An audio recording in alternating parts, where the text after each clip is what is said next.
فرش التراب يضمني وهو غطاء. بسم اللہ الرحمن الرحیم. کچھ چیزیں ایسی ہیں جو شریعت نے ہمیں واضح لفظوں میں بتا دی ہیں. اس میں اگر کوئی قانون سازی شریعت کے خلاف کرتا ہے تو وہ گناہگار ہوگا، لیکن اگر وہ سمجھتا ہے کہ میں جو قانون بنا رہا ہوں اسلام کے خلاف قانون، یہ لوگوں کے لیے زیادہ بہتر ہے اور اسلام لوگوں کے لیے بہتر نہیں ہے، تو وہ کافر بھی ہو جائے گا، کیونکہ اس نے اسلام کو غلط سمجھا، اللہ کے قانون کو غلط سمجھا. پھر جب خلاف شرع قانون بن گیا تو جو اس کو فالو کر رہے ہیں وہ اگر اس کو اس لیے فالو کر رہے ہیں کہ حکومت کی وجہ سے ہم مجبور ہیں تو کافر نہیں ہوں گے، لیکن اگر وہ اس لیے فالو کر رہے ہیں کہ وہ یہ سمجھتے ہیں کہ اسلام کے مقابلے میں یہ والا قانون زیادہ بہتر ہے، پھر وہ کافر بھی ہو جائیں گے، کیونکہ اللہ کے مقابلے میں کسی کے قانون انسانیت کے لیے بہتر نہیں ہو سکتا. نماز جنازہ کا طریقہ بتا دیں. جی، جنازے کی نماز کا پورا طریقہ بیان فرما دیں. امام اور مقتدی کیا کرے، نیز بالغ اور نابالغ کے جنازے میں کیا فرق ہے. مولا شیخ مہاراشٹر.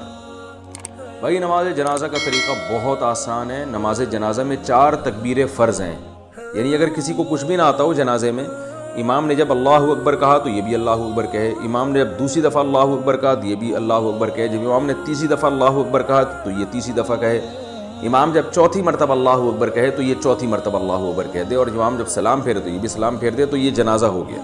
چاہے کوئی بھی دعا نہ پڑھی جائے، فرض ادا ہو جاتا ہے. البتہ طریقہ یہ نہیں ہے، مسنون طریقے پر جنازہ پڑھنا چاہیے.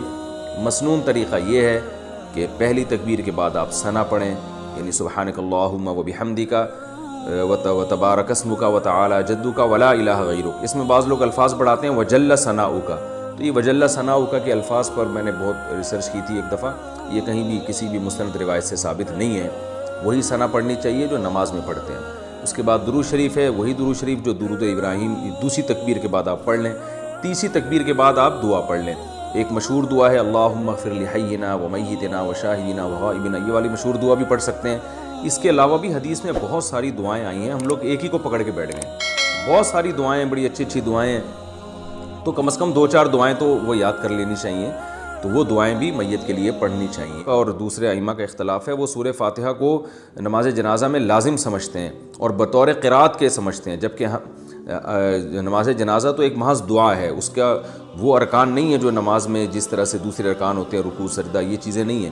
تو اس طرح اس میں سورہ فاتحہ بطور دعا کے پڑھی جا سکتی ہے، بطور تلاوت کے، بطور قرات کے نہیں پڑھی جا سکتی.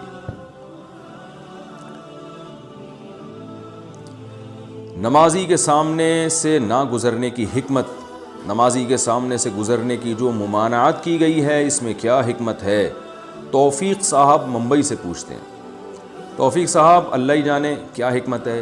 بظاہر سرسری غور سے تو یہ معلوم ہوتا ہے اس سے نماز پڑھنے والے کی توجہ بڑھتی ہے. اگر آپ شریعت ہمیں اجازت دے دیتی نمازی کے سامنے سے گزرو تو سارا ایک رش لگا ہوتا، لوگ آ رہے جا رہے ہوتے، وہ تو نماز تو پھر نماز نہ رہتی. بظاہر یہ حکمت معلوم ہوتی ہے، باقی اللہ کی حکمتیں اللہ ہی خوب جانتا ہے.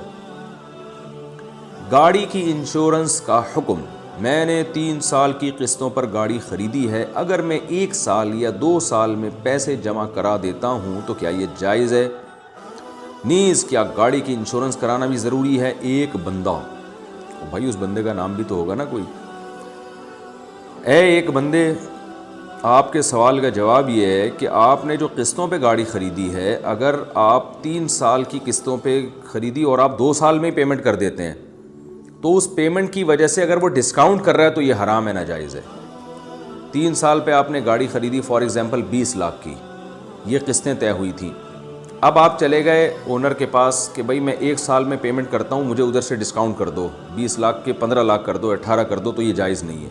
قسطوں کے کاروبار کے لیے جائز ہونے کے لیے پہلی شرط یہ ہے کہ اس مجلس میں جب آپ گاڑی خرید رہے تھے یا کوئی بھی چیز خرید رہے تھے، اس مجلس میں جو قیمت ایک دفعہ طے ہو گئی اب اس میں چینجنگ نہیں ہو سکتی. غریبی میں معاف کر دیں مالک تو ایک الگ بات ہے، یا آپ غریبی میں اضافی پیسے دے دیں تو ایک الگ بات ہے، لیکن اس بیس پہ پیسے کم کر دینا کہ میں کیش دے رہا ہوں یا جلدی دے رہا ہوں، اس بیس پہ پیسے بڑھا دینا کہ میں 3 سال کے بجائے اب 4 سال میں دوں گا، یہ جائز نہیں ہے. یہ اسی مجلس میں طے ہو جائے تو ٹھیک ہے، اس کے بعد اس کی اجازت نہیں.